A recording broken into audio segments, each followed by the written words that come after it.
हाँ तो दोस्तों, हम आज आपके लिए लेकर आए एक नई स्टोरी। बहुत समय पहले की बात है।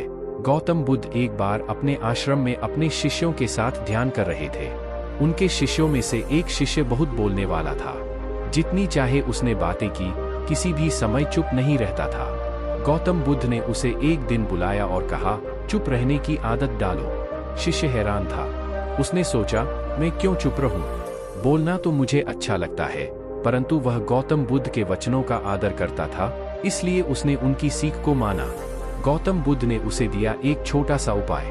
वह शिष्य को हर दिन 1 घंटा चुप रहने का व्रत लेने के लिए कहा। शिष्य ने व्रत लिया और पहले कुछ दिनों में ही उसने महसूस किया कि चुप रहने से उसके मन में शांति और स्थिरता आ गई। उसकी बातें भी अब ज्यादा सहजता से समझी जा सकती थी।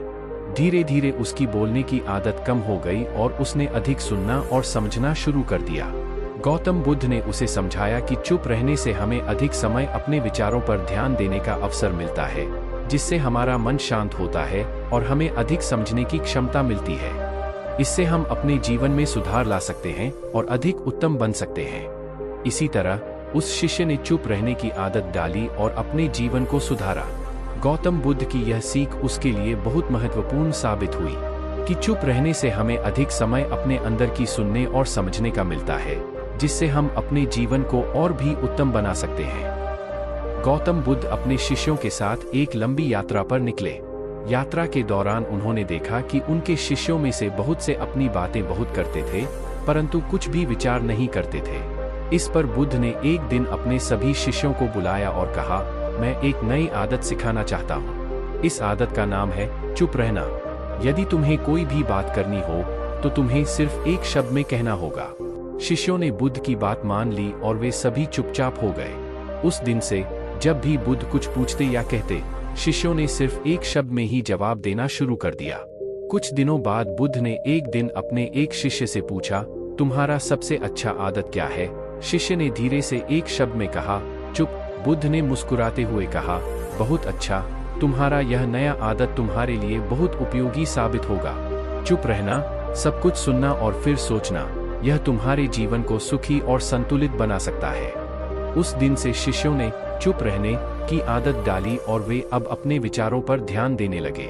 इससे उनके मन में शांति और स्थिरता आई और उनका जीवन बहुत उत्तम हो गया। चुप रहने की आदत डालना हर किसी के लिए फायदेमंद हो सकता है।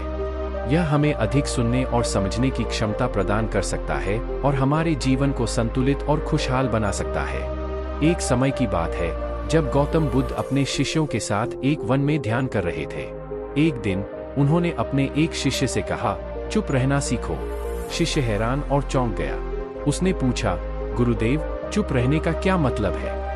बुद्ध ने मुस्कान के साथ कहा, चुप रहना मतलब है दूसरों की बात सुनना और उनका सम्मान करना। चुप रहना सीखना एक बड़ी सीख है। यह तुम्हें और भी अधिक जानने की क्षमता देता है। शिष्य ने गुरु की बात मानी और उसने चुप रहने का प्रयास किया। उसने देखा कि उसका सम्मान बढ़ गया और लोग उसकी बातों को अधिक ध्यान से सुनने लगे।